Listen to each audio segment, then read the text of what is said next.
திரௌபதி பாஞ்சால இளவரசி. அக்னியில் தோன்றியவள், அர்ஜுனனை மணமுடித்தவள்.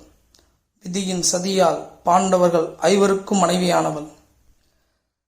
கணவனுக்கு கட்டுப்பட்டவள்தான் மனைவி என்ற விதியின் அடிப்படையில் சூதில் பங்கேற்காமலேயே தன் உரிமைகளை இழந்தவள். மாதவிடாய் காலத்தில் மயிருணர்த்தி கொண்டிருந்தவளை தலைமயிரை பிடித்து இழுத்து வந்து சபை நடுவே நிறுத்தினான் துச்சாதனன். துரியோதனின் ஆணைக்கிணங்க துச்சாதனன் துகிலுரிய கணவன்மார்களின் கையேறு நிலை கண்டு கதறினாள். ஆபத் பாந்தவன், அநாதரட்சகன் கிருஷ்ண பரமாத்மாவை கூப்பிட்டாள். தன் கை கொடுத்து திரௌபதியின் மானம் காத்தான் கிருஷ்ணன். எவ்வளவு இழுத்தும் சேலையின் நீளம் குறையவில்லை.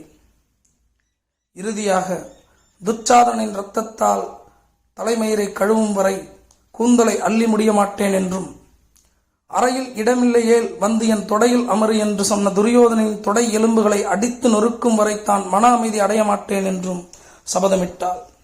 இவ்வளவு நடந்தும் தர்மவானாகிய கர்ணன் எதையும் தடுத்து நிறுத்தவில்லை.